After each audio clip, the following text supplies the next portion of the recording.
This is it. It's not it. They got to play more if they win the series. But this is it. It's Suns. It's Nuggets.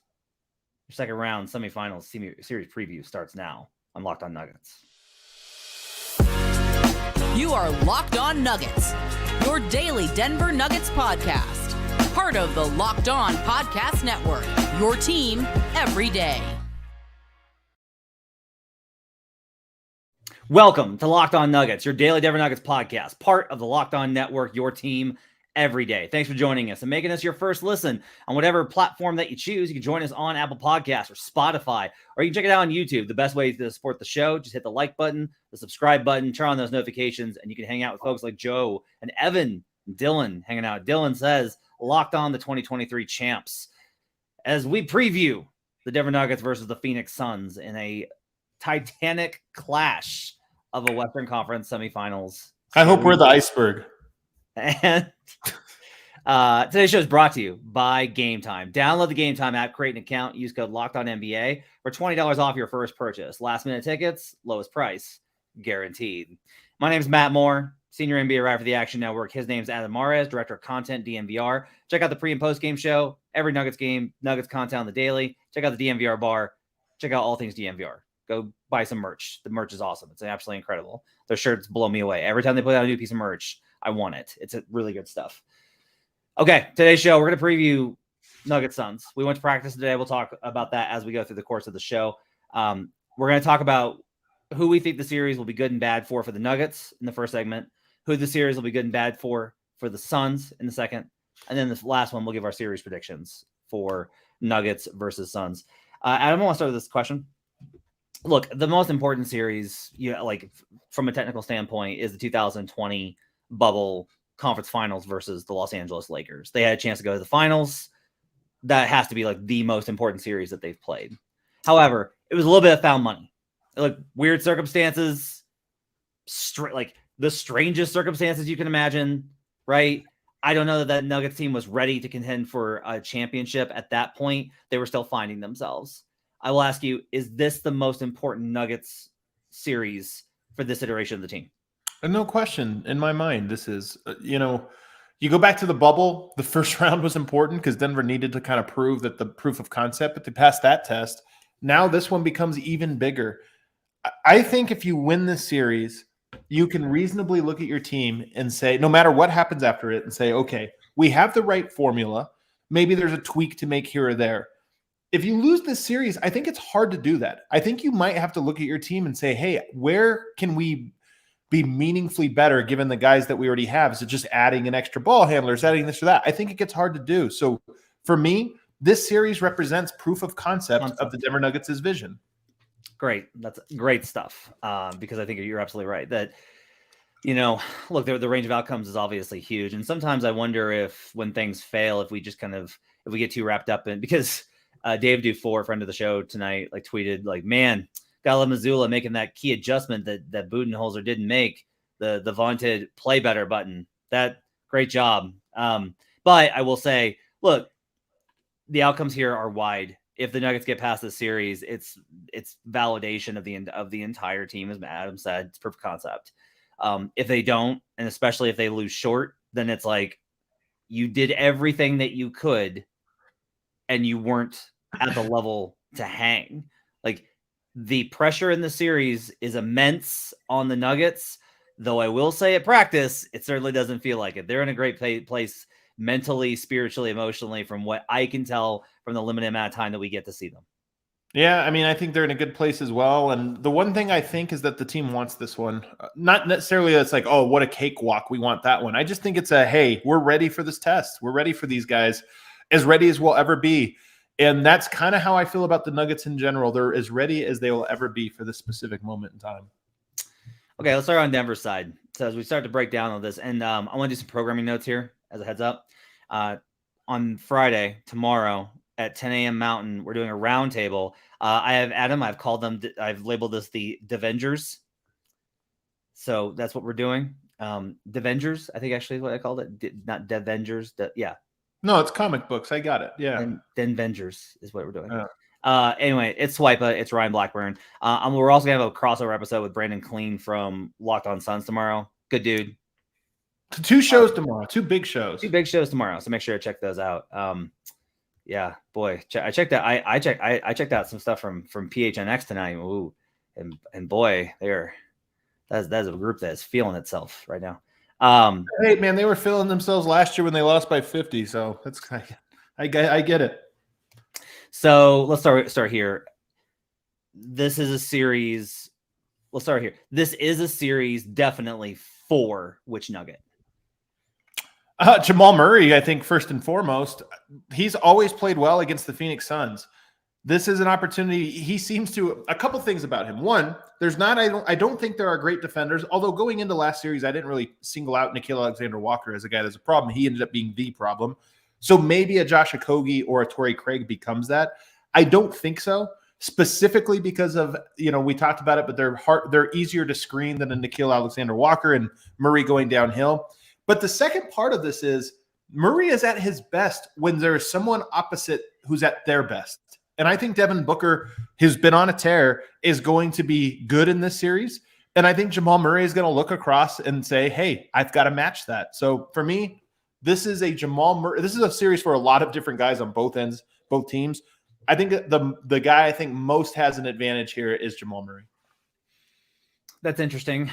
They definitely lost the defenders to be able to check him, right? Like we know Mikal Bridges, like that's got to be able to clear him. Like there's no NAW on the Suns. Like, look, this is going to be a fascinating Chris Paul series, and we'll talk about him in the second segment. But it's going to be a fascinating Chris Paul series because Chris historically is a hell of a defender. Chris is not the same guy he was 5 years ago, but he can be that guy on any given night. Not as good as he once was, but he's as good once as he ever was. Like that's going to be the question, I think, a lot in this series. I'll go ahead, Nikola. I just think Nikola gets to dictate terms of engagement. If he goes in there and he destroys Aiden to the point that they're either like, we can't play him because of foul trouble, or we can't play him because he's getting cooked, or we got to send doubles. If he breaks that matchup, all of a sudden, everything Phoenix wants to do on the defensive end crumbles, and that makes it easier for Denver, and Denver's going to have to win this series with offense. And if Denver's going to have to win this series with offense, like this is simultaneously a series for Jokic and against Jokic. Like it's every series is that because it's Denver and he's the best player. But I think particularly in this instance, because I have to believe, and maybe I'll be wrong come game 1 on Saturday, I have to believe that they're going to be like, no, we believe in Aiden. He can check him. He did it 2 years ago. Like there has to be that kind of line of thought is like, why do you max the offer from Indiana for DeAndre Aiden if not to have him guard Nikola Jokic one-on-one here, right? I love the matchup for Jokic. I think I think it's a real advantage for him. But I don't think it's just like, oh, throw it to the post, let him kill Aiden. I do think that'll be there, operate from the elbow. I think Denver needs to get him on the move. You need to get Aiden in foul trouble, and just being on the move is the best way to draw fouls. And then number 2, you need to draw Aiden out onto the perimeter and pick and roll and then crash the boards. They don't have the Jay Crowder behind him, a big-bodied guy. They don't have Mikal Bridges with all that length to go grab rebounds. They are going to be vulnerable on the offensive glass, and I think this is a series where Jokic can have big-time offensive rebounding games. Closeout game game 5, 9 offensive rebounds. I think he needs games like that in this series because that's going to be a real vulnerability for Phoenix. Is this an Aaron Gordon series? Yes, he's to me, those are the three guys on the Nuggets that I look at and most feel. I mean, you could talk about the bench, but for me, Aaron Gordon is going to be guarding Kevin Durant. I think defensively, that's an impossible matchup. That's really tough. But offensively, there's nobody physically strong enough to handle him. It's not like last series where there was big bodies. He's way stronger than the people they are going to roll out there on him. He needs to dominate the glass. He needs to put pressure on the paint just from the dunker spot where you're afraid to leave him because then the drop-off becomes easy. I think Denver's going to get into their flow offense, which favors him. So I think this is absolutely a big series for Aaron Gordon. I think this is a great opportunity for the big-to-big passing. I think that this is a great opportunity. Like last series was not. Gobert was not going to allow that. Towns, honestly, was at least going to be a body down there. And so like it wasn't a series for all those Aaron Gordon small cuts, dunker spot moves to get dunks underneath. This I think is a series where he can get that a lot more if Jokic can drag Aiden out because he's cooking him so much. Again, like there's a sequence of events here, right? Which is like Jokic dominates his matchup, and that frees things up for both Jamal, I think, and AG as well. Let's talk about the bench. Is this a series for the bench? They were so good in that first round series. They were crazy good in that first round series. Do we think that they'll have similar success in this series? I logically, yes, but then I always kind of think like, well, a lot of times when basketball seems logical, it goes the other direction. What do you think about the bench in the series? The thing is I think the bench is they're better than Phoenix's bench. I think that to the same degree, if not more, than that was the case for Minnesota. The difference is Minnesota can stagger Rudy Gobert. The Suns are going to stagger Devin Booker or Kevin Durant. The guy that is carrying that lineup is significantly better than the guy Minnesota had carrying the lineup, even if the supporting casts are equal. So now when you say, can Bruce Brown can he lead the bench? Can Christian Brown can he lead the bench? If you can't stop Kevin Durant, you're not going to outscore the bench minutes. So to me, I say yes and no, because I think that KD piece is so tough. Their minutes have been crazy, because if you're like, well, what's their rotation like? And I'm basically like, well, they play all their guys all the time. And that's basically what they do. Like Ayton leaves at the end, like towards the end of the first quarter, comes back in and plays towards the start of the second. Chris has been actually staggering with the second unit. Devin like staggers for a few minutes and then goes back out. And then you got like KD, who tends to like, they've switched it up some. Like there's not like a super consistent rotation right now in terms of who they're like, how they're playing in these minutes, and who's like, it really is like KD is playing almost all the time. Like he plays the entire first. He sits like maybe a few minutes, like to 10 minutes second, and then he's back in the rest of the way. Booker is the only one that has like he plays the entire first, starts the second, rests, and then comes back in. Yeah, I mean, look, if the bench, maybe the upside here is that the strength of the bench is the defense, and the strength of the bench is switching everything. And if they can just get out of those minutes with them having given up less, even if they're not necessarily having as much offensive success, they'll be in a pretty good spot. I'm really going to be fascinated to see what the stagger looks like, and how Phoenix kind of counter programs what Denver does. I think so too. I'm curious to see also if Denver goes to any other lineups or combinations. I mean, I'm guessing in game one, no, they'll probably stick with Jeff Green and Christian Brown. But I am just curious to see, do they go to Zeke Naji? Do they go to the Peyton Watson? Just the only guy that kind of has a little bit of length that can play some defense. Malone might get to a point in the series where he feels like that is a better option. But before you move on, Matt, KCP and MPJ, I think deserve. I'm just curious. Yeah, I know we're long. We're running late, but you're right. We're gonna go long. Just tell me what you think real quick. Is this a good series for MPJ? I think so. I think I'll say this. This has the he is in an opportunity moment, is what I would say. Look, I thought he would have a good series last round, and he had one great game and some really huge moments. Yeah, is kind of how I put it. I don't think it was a bad matchup for him, right? He just didn't have it in terms of like the massive series. What I will say in this one is the Nuggets are going to put them in some tough situations where you need KD's rim protection, which is a crazy thing to say, but he's actually gotten to be a really good rim protector. So like I think they're going to want to stick him on AG. And I think they're going to have trouble if they put Torrey on him. And if that's the case, Torrey might be a good defender versus MPJ, but I think MPJ can just shoot over him. Well, also, if you're putting Torrey out there and you're using him on MPJ, then you're getting favorable matchups for Murray and everybody else. Yeah. One of Murray or MPJ is going to have a very favorable matchup. And even if it is Torrey, then is Torrey guarding MPJ? Is he not helping and crashing and doing all the stuff that he does? Or is he leaving Michael Porter wide open? I actually think he's going to have a good offensive series. Defensively, it'll be tough, but we'll see. Who's the Nuggets that you're worried the most about? You like this matchup, so it's like it's always Jamal Murray for me. Oh, and it's just because Jamal Murray, I think, needs to have a great series. I think he needs to have a better series than he had last one. I'm a little lower on Murray's series than I think most people are. He was atrocious in game 4. He was atrocious in the first half of game 1. He had pockets where I thought he can't do that in this round.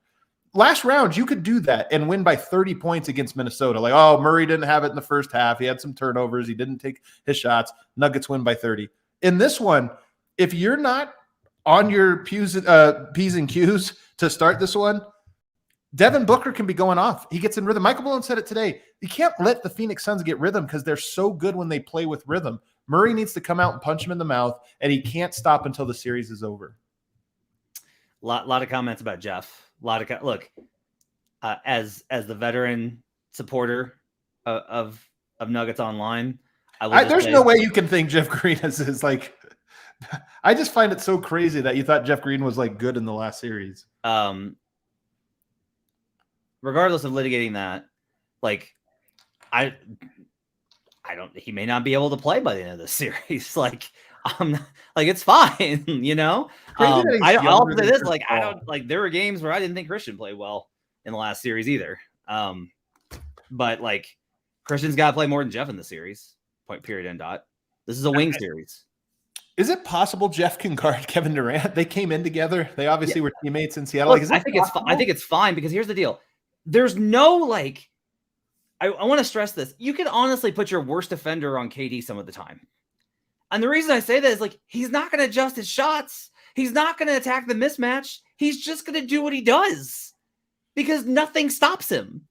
Like KD is not I got to be smart about this and leverage my advantage. KD's like, it doesn't matter what you do. If I want to shoot a mid-range, I'm shooting a mid-range and I'm making it. That's what he does. So it's like, Jeff can just stand there, put his hand up, and it'll be like, get Jeff Green out of there. And I'm going to see that and be like, guys, Kevin Durant is a 7 foot tall, 50, 40, 90 shooter. What do you like? I don't feel good about Denver guarding KD. I just don't. I don't think, and you're right. And I'm with you on this thing about, look, Jeff Green's got to bring something to the table in this one. And if it's not guarding KD, then okay. Is it rebounding? Is it scoring? Are you putting pressure on the rim? Or you got to do something in this series if you're not guarding. And that's true for everyone, no matter who if they put Zeke Naji out there, who I think, again, I don't think he's guarding KD well, but he's got to make threes or he's got to do something to just impact the game. And to me, that's it. But to me, the other side of this is Devin Booker has been that guy in the first round. And I even think KD played second fiddle a little bit in the first round willingly. Like kind of, hey, Booker has it going. He likes this. Go to him. Booker is the guy that I think Denver can affect. I'm not saying they will. Booker's good enough that he can just cook Denver. They have KCP. They have Christian Brown. They have Bruce Brown. They have guys that are here to defend that position. They don't have guys that are here to defend 6'10" shooting guard or shoot a small forward, but they do have guys who are supposed to be here to defend shooting guards. And if you can just limit one of them, limit that guy. There's been some comments, and I do think they're accurate, that we're going to talk about the sunset on the other side. Let's do that on the other side. There's a matchup that I think everybody surprisingly feels okay about when it comes to matching up on Kevin Durant. We'll talk about that on the other side. But first, I need to tell you about Game Time. Nope, that's not right. That's another day. Ultimate Basketball Pro GM game. That's what we're doing today. I ran another simulation last night. I was so close. I got to the finals, and I lost in 4 games. I got swept in the finals, but I made it. I did make the finals with my very good team that was built around a stud prospect. And then I traded for another stud prospect. The only problem was, once again, I keep running into this problem where my owner wants to make money. Don't understand it. I miss the days when owners were willing to just have their teams be toys, but I can't do that. We keep being in the hole. Me, pretty good at the basketball side of it, terrible at the business side, but you can have the same challenge to see if you can do better with the Ultimate Pro Basketball GM game. You get to deal with challenging personalities from players and coaches, hiring the right coaches and assistants, trading and training players, making draft picks, navigating your franchise through free agency and the draft, and all the ups and downs of multiple seasons. All this in a challenging and realistic game world. Ultimate Pro Basketball GM is completely free and playable offline, so you can play it as you go, as you want, and when you want to.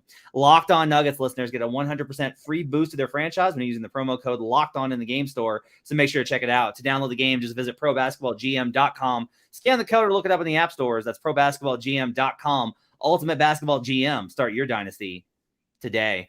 We're also brought to you today by Ibotta. Grocery shopping, school shopping, and getting a little something for yourself. You know you're already doing it, so why not get cash back for it with Ibotta? You can earn cash back on every shopping trip. Ibotta gives you cash back on hundreds of grocery items, from produce to personal care to pantry goods. Either link your loyalty account or just upload your receipt after you shop and you'll get your cash back. It's just that easy. The average Ibotta user earns $120 a year in real cash back.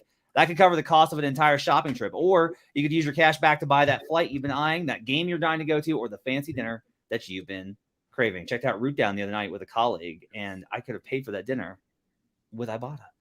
Typical basket of groceries was over $50 more expensive at the end of 2022 than the beginning of the year due to inflation.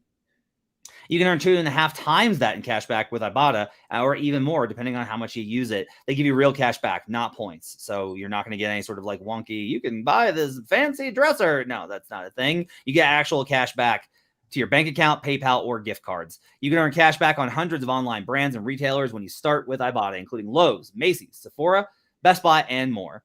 Right now, Ibotta is offering our listeners just our $5 just for trying Ibotta by using the code LOCKED, LOCKED, when you register. Just go to the App Store or Google Play Store, download the free Ibotta app, and use code LOCKED. That's Ibotta, IBOTTA, in the Google Play or App Store, and use code LOCKED. We'll be right back on Locked On Nuggets.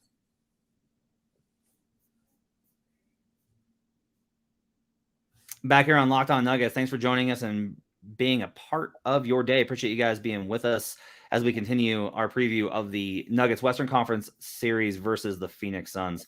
Let's talk about the series from the Phoenix side of this, and let's start with this question. Can Michael Porter Jr. be used as the primary assignment on Kevin Durant? I don't think so. You worry about foul trouble. Kevin Durant was able to draw a lot of fouls. I think he ranked number 1, Devin Booker number 3 in the first round in total fouls drawn. I know some games are still going on, but on a per game basis. So I think that you don't want Michael Porter to just pick up cheap fouls. He definitely can't guard him. So I think the philosophy would be, well, just throw length on him, and if nobody affects him, then might as well just make some length or something like that. But I would be more worried about him getting into foul trouble, and then you lose the offensive end of the floor, which you desperately need for him. So I guess there's a question. Is there a defender that you trust not to get in foul trouble versus Kevin Durant? That's a good question. Aaron Gordon, I think can avoid it. He got foul trouble guarding a bigger player last game, which is a more physical game. I think against Kevin Durant, if you remember the game, he played the last game between those two teams, and Kevin Durant, I think, went like 8 for 8 against him or something like that, but he wasn't fouling him. So I do think that Aaron Gordon can be that guy. Part of this, though, Matt, is not about necessarily shutting the Suns down. I think that's a really tough goal. Denver can play some good defense. The thing is, you can win the math game just because they're a mid-range team to begin with. Michael Malone said this at practice today. This series, there's going to be a lot of hard baskets made because both of these teams are so good on offense. Limit the easy baskets. And to me, mid-range pull-ups, pick-and-roll pull-ups, all the stuff that they're so good at, as good as they are still not easy baskets. Don't give them the foul shots. Don't give them the fast breaks, because I think Denver is going to outscore them in the paint, and I think Denver can outscore them on second-chance points. Those are easy points. Come out in the wash and all the other stuff, and I think you can win the series. Malone was asked about the pick and roll stuff today. And he talked about that 2021 series. And obviously, like, things were way different. And one thing he said was, like, they were aggressive on the blitz, and then the Suns tore him up from 3. So they played drop, and they tore him up from mid-range. This is where I think Jamal Murray really matters as much as possible, because, like, Jamal's not only going to have a great offensive series. Like, you're right, this series is going to have to be won with offense. But it's also going to have to be won, I think, in terms of, like, Jamal's going to have to really apply pressure on the blitz to be able to contain. You muted yourself. Yeah, I was done.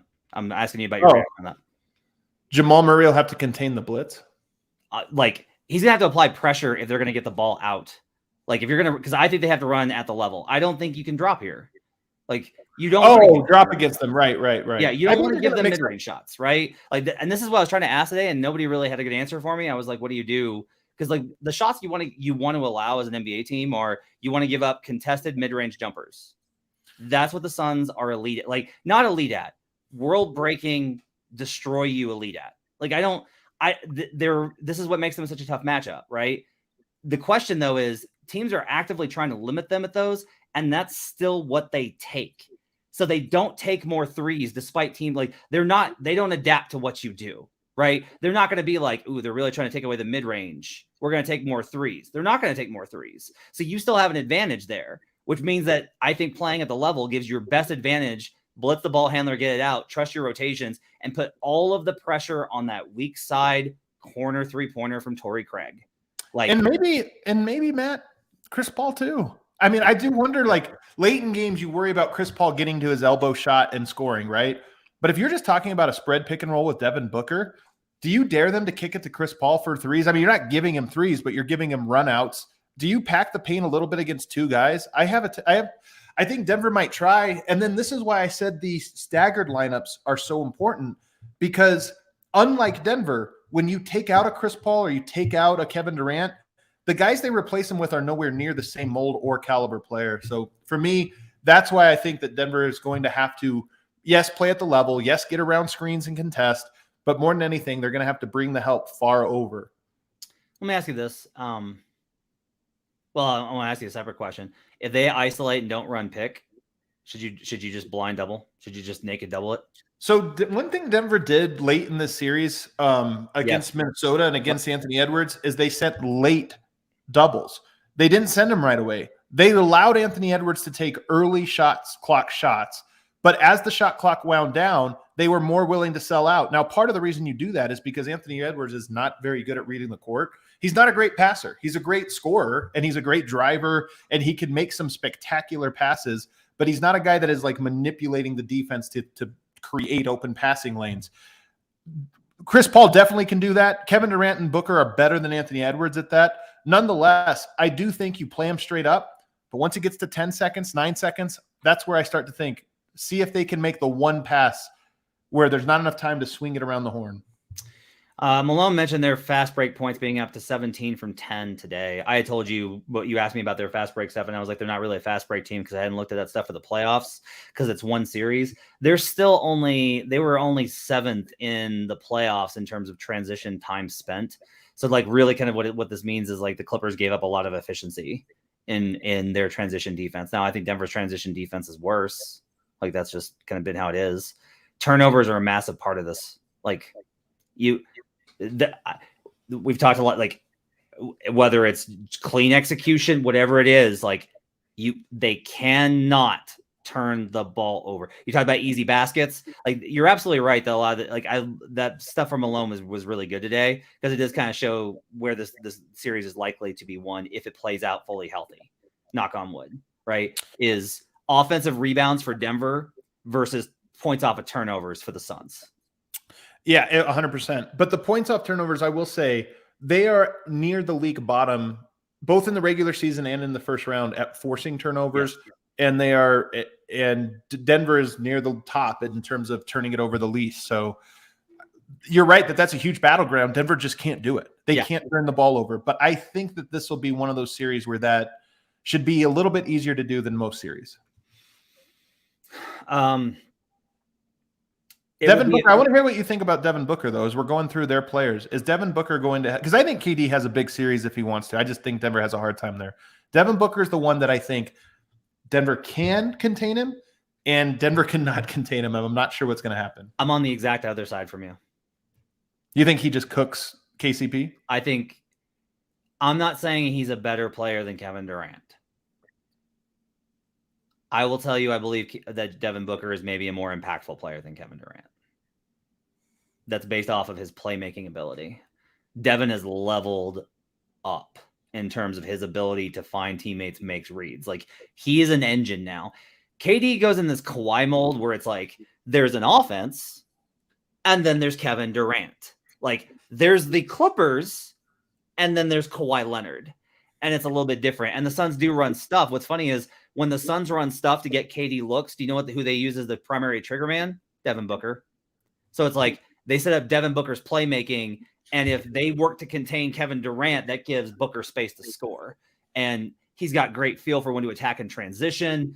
Like, I think I do wonder if this is going to be because everyone's kind of going for Christian because Christian is like the go-to stopper guy. I think I like the Bruce Brown matchup here, honestly. Like if Bruce can't do it, they're in trouble. If they got to go to Christian, that means that they've already failed, which means they're probably already down in the series, right? So it's like, it's not like Christian can't get you back into it. It's that if Bruce succeeds, Denver's probably up in the series is kind of what I'm getting at. Look, does Booker get rattled than KD? For sure. He's younger. You know, KD's been through #a lot in his career. You know, he's had a lot of moments. But the other thing I will say is like, look, go for all the idea, as much as Kevin Durant is unstoppable and unguardable, and he absolutely is. go back to the Nets series last year versus the Celtics, right? Like, as good as he is, couldn't pull that Nets team above Boston. And to me, the difference here is like, I would honestly try and blitz KD to get the ball out of his hands. I would be a little bit more. You either got to be way more aggressive with Book, or you got to be more hesitant. You can't go in the middle. If they do what they've done a lot this season, which is like, oh yeah, we're going to play at the level, which is like soft, like I'm up here. Booker's going to reverse the ball to the corner every single time, and it's going to be so on point. You're going to get breakdowns on the weak side, and and now you're in rotation. Do you think Booker gets suckered into a one-on-one matchup with Jamal Murray? Not one-on-one as in them going at each other, but just in Murray's got 25 at the half. Okay, all right. You think there's any chance he gets suckered into that? Yes. I think this is going to be a personal series for both. I think this is going to be a personal series. Yeah, I definitely think Murray can get suckered into that. Like, for KD, this is not a personal series, right? Yeah. KD's just there. And it's not a personal series for Chris, because Chris is like, I battled Steph Curry my entire career. Like, that's personal for Chris, and he's lost every single time. This is personal for Devin, and it's personal for Jamal. And look, to your point, you're absolutely right. Jamal cannot hit 3 shots and be like, uh-oh, it's time. If you get away from good process in this series, they will catch up if you're up, and they will extend the lead if you're down. You cannot get away from good process in this series. This is not a heat check series. I think it's a heat check series because you need to be dynamic. But to your point, I do think Denver and Murray in particular got away from the offense a lot in the last one, just because he was feeling it. But at the same time, you've got to put the pressure on, man. You need to make this team overreact to different things, and Murray is a big part of that. So stay in the process, but be as aggressive as you can possibly be in that process.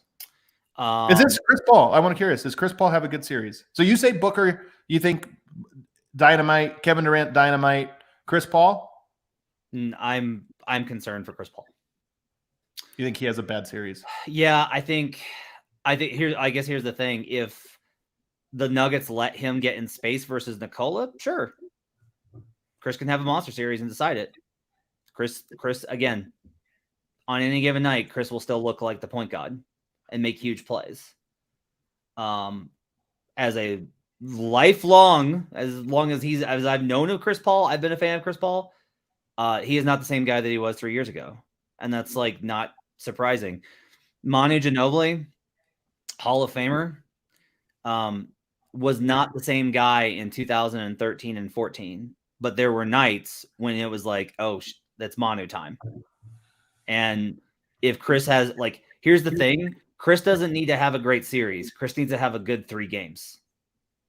That's how tight the series. I'd say more than anything, he needs to have good fourth quarters, not even games, because I do think that he can kind of fade a little bit for most of the games, but he's in the close is where he can get to his spots. And the problem with that is, and this has been the issue for them, is like they get into these habits in the fourth quarter where, and this happened versus the Clippers, and it's been like a talking point, is like KD just vanishes. It's just Chris Paul, DeAndre Ayton spamming pick and roll. And like, if that's the case, Denver will win those minutes. Here's the other part of the Chris Paul equation, though. I still think Chris Paul can get to an elbow against Jokic and pick and roll and operate. Like, I just don't think there's a good solve for that for Denver. But who do you think Denver targets against the starting lineup? Whether it's Okogie or Craig, they're both defenders. Who do you think Denver is targeting, especially if we're talking about the clutch? I think CP3. I agree. And this is why the Chris Paul part of this is so interesting, is I worry about him and his ability to close out a game just because he's great at the one thing Jokic is worst at. And we saw that 2 years ago. But unlike 2 years ago, Denver was running Austin Rivers pick and roll at the end of games trying to get plays and try to attack him. That's nothing. Jamal Murray is way too big for Chris Paul.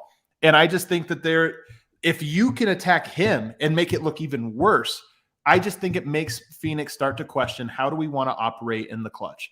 If Murray does to him what he's done to Royce O'Neal, what he's done to Mike Conley, the undersized people that have tried to guard him, Jamal Murray has absolutely murdered in the clutch.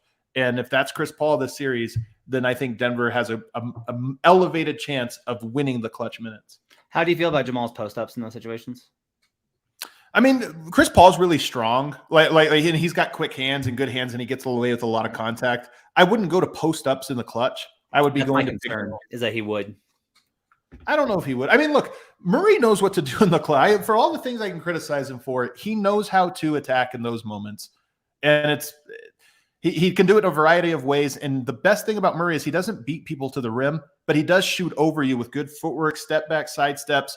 And if you're already undersized like a Chris Paul, Murray just seems so comfortable with those shots.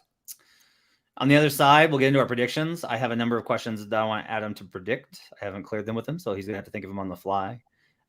We'll get into that, plus our final series predictions for Nuggets Suns semifinals. We'll do that when we return on Locked On Nuggets. First, I got to tell you about Game Time. If you're buying tickets to your favorite events, it shouldn't be stressful. They've got killer deals on last-minute tickets and the best price guarantees. You can stop stressing over the tickets and start getting hyped for all the fun that you're going to have. Forget planning months in advance. Game Time has deals on tickets right up to the day of the event. You get exclusive flash deals on tickets for football, basketball, baseball, concerts, comedy, theater, and more. The Game Time guarantee means you'll always get the best price. If you find tickets in the same section and row for less, Game Time will credit you 110% of the difference. Get images of your seat before you buy so you know exactly what to expect when you arrive. Snag the tickets without the stress with Game Time. Download the Game Time app, create an account, and use code LOCKEDONNBA for $20 off your first purchase. Terms apply. Again, create an account and redeem code LOCKEDONNBA for $20 off. Download Game Time today. Last-minute tickets, lowest price guaranteed. We're also brought to you this week by Nissan's most electric player of the week. That's right, we're giving out another one in advance of the Nuggets of the Nuggets series versus the Suns. Who is the player that you most want to see be the electric player of the week, Adam, for the Denver Nuggets? Who would I want to, or who do I think was? Who do you want to see be this coming week? I always say Jokic on these. For game one, to me, the best thing that can happen is Jokic destroys DeAndre Ayton in every way, offensive boards and everything else. With an electric, brilliantly fierce, fiercely elegant performance, Nikola Jokic is our Nissan Aria player of the week, electric player of the week. Delivers on duality, a combination of fierceness and elegance. Beautiful but strong. Boy, not much more to say about Nikola than beautiful but strong. The perfect SUV crossover. The 2023 Nissan Aria packs pin-you-to-your-seat power and premium intelligence all in one EV. The all-new, all-electric 2023 Nissan Aria, the EV for people who love to drive. Shop now at nissanusa.com. We'll be right back on Locked On Nuggets. Back here on Locked On Nuggets, thanks for joining us and making us part of your day. It's prediction time. We'll go through a number of these. I'm going to start here, Adam. Who will become the villain from the Phoenix Suns for Nuggets fans by the end of this series? I mean, it's Chris Paul, probably. Chris Paul's already a villain, and he's really, again, Chris Paul has lost a lot. I just think offensively he's really good at the things Denver is really bad at. But again, Denver can really punish him on the other end, and you just have to win that battle. I'll say Booker and CP3. Booker will whine. Chris will push the margins in terms of physicality. That's Chris Paul is going to get away with some BS in this one for sure. Yep, and I'm going to get text from Ryan every single time. I'm not sure who he's going to punch in the nuts though. I'm curious if that one. Probably MPJ, but we'll see. Yeah, that seems likely. Who's gonna be the villain for Suns fans? Who are they gonna really grow to hate? That's a good one. Jamal Murray. Are you kidding me? Come on. It's Jamal Murray. He has big games against them, and he's the only guy in the Nuggets that really talks when he's having a big game. Also Bruce maybe. One AG. I can see AG getting into it with him. AG's too chill, man. Like you think so? He talks a little bit but he doesn't talk trash. He just AG. Suns fan special. I will say this: Suns fan special PHNX are like really hinging on Jamal Murray doesn't matter. Like they need Jamal Murray to not matter. If Jamal Murray has a bad series, it validates everything that they've said about how that series was decided, and Jamal wouldn't have changed anything about 2021. So we'll see. I do think Christian Brown too. Like there is a chance. Yeah. Christian Brown really guarded Devin Booker well in that last game. I don't think you can the regular season game. I don't think one game is enough to like read into that in any way. But I could see him making big plays, and he's just a hateable looking guy. Like guys, who's forced to make the first big tactical adjustment in the series? That's such a big question. I mean, I think that might go a long way into who wins the series, because there's so many, like, if Denver gets away with this, they're going to win. I'll say Denver. I'll say Phoenix, because Denver being at home, but I don't know. That's a really important question. Monty changing the starting lineup still is like wild to me, and it cost him, and he got away with it because Kawhi got hurt. Like, it worked because Torrey shot 63% from three, but that still continues to kind of like stick with me of like, you never want to be the coach that makes those kind of moves. Like, you just don't want to be those coaches. And you don't want to panic adjust too early. Like, I just got done railing on every show about JB Bickerstaff, who bailed on every process he had from the regular season because he was terrified of what the concept was. And he played a worse player who was a liability, who made their starting lineup worse, and it cost them. Like, JB Pickett, I am very, very tentative with the panic word. Like, that word is like such a huge knock against coaches because of how much composure it takes to coach in the league. And JB Bickerstaff panicked. There's a lot of coaches that don't have composure. This is wild. That's like a common trait from a coach. I know. I try and I guess be cautious with the use of it because of, I guess, like how stressful and high strung all of them all are. But regardless, I'm really curious to see what happens here. Like, look, if Malone came out in game one and was like, yeah, I'm benching MPJ for Bruce Brown, it would just be like every red flag in the world, like every, That's a big if that's the type of adjustment you mean. I thought you more just meant, off the bench or a rotation or a defensive scheme we're going to try out or something of that nature. If you mean like a starter to change, that's a big adjustment. It's a big adjustment. Yeah. And so I think I'll be very curious. I think that this series is so tight that you're going to need a lot of in-game adjustments, which I think, honestly, this is the thing, is I think the in-game adjustments probably favor Monty. Like, I think in-game favors Monty, series long favors Malone. Interesting. I would assume that you think that both of them kind of favor Monty. No, I think the other way. I think this is a series where Denver has the coaching advantage. Interesting. And I'll tell you this, in game one, I'm kind of curious how it goes. I imagine game one, quarter one, they try to see if Ayton can guard Jokic. So if you say first adjustment, to me, an early adjustment could be they're going to start bringing the double against Jokic. Boy, they better be. Their defense is not. Here's the thing about the Suns that's hard to figure. It's not that their defense is bad. It's just vulnerable. Does that make sense? Like, they're not the Hawks, but they're also not, because they lost Cam and McHale. If they only lost one, I think it'd be different. But they lost Cam and McHale. They lost so much on the wing. And like, Okogie's good, and Okogie may have a great series, right? Like, this is what I think this is going to be a lot of, is like the wing battle for the Suns, about them having to make all the right rotations and reads and doubles and all that kind of things. Game one prediction. Yeah, so tough. I think it's a dogfight. I think it's a really tough game. I'll take Denver winning it. Why not? I think it's going to be a really tough one. I do think Jokic needs to put pressure on Ayton, and I think he will. And I think that opens up for things, and I think Jamal Murray closes it.